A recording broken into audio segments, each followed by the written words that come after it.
In music therapy, we use music as a way to emote and evoke self-expression where words may not be enough. And perhaps the sound, whether it's a vocal improvisation or a sound on the drum or an instrument, can mean so many different things to somebody that they're able to actually put it on, like let's say a drum beat, and yet to ask them to talk about perhaps a very painful incident would be very difficult for them. So a music therapist learns to listen to the music and listen to a lot of what that person is doing physically as well with the instrument and the way that they play it. So we listen not only to the sounds but in between the notes.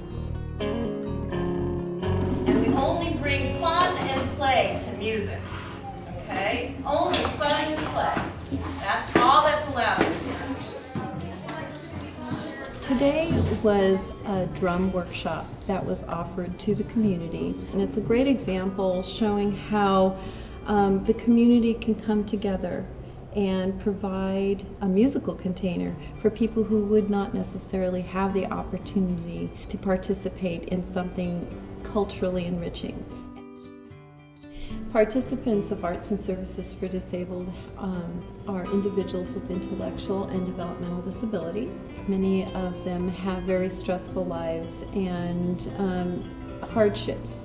And this is a place where they could come and forget about the outside world and focus on enjoying themselves, something positive that they can think about, something that they can do together as a family, where they can laugh and communicate and collaborate, maybe work out a little problem, but do it through music and using instruments. So I'm first inviting you to listen to me.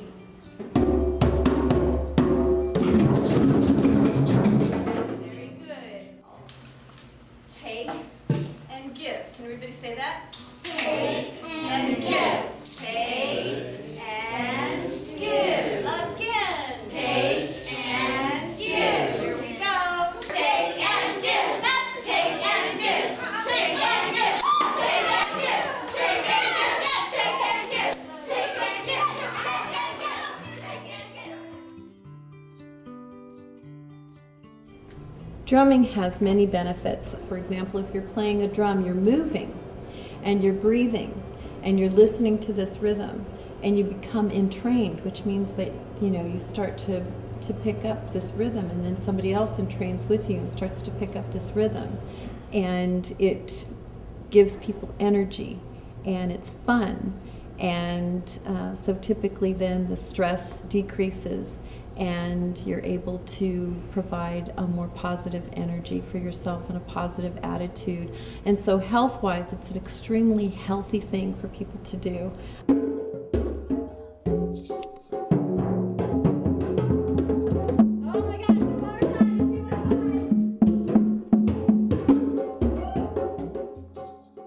If you start a rhythm, you see people start to move and start to engage in the rhythm, and they can't help it. And it just draws people in. It creates group cohesion. It helps people organize when their thoughts or their feelings or they may feel disoriented. The rhythm itself helps them to organize and entrain and focus when other places in people's lives may not be so beautiful. And music allows a space for that person to embrace something that they can create and call their own.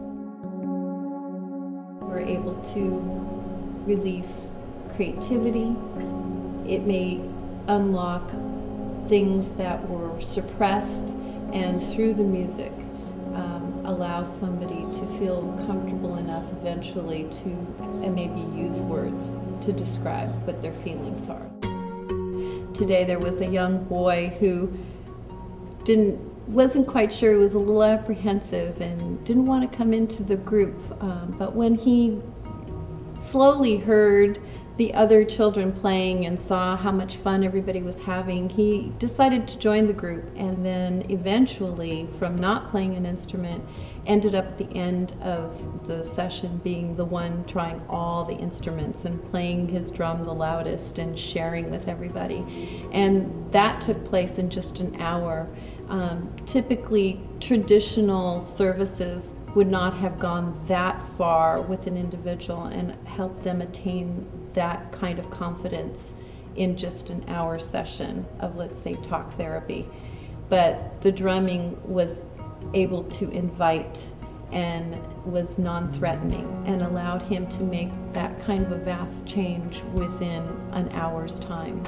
And I don't know any other therapy that does that.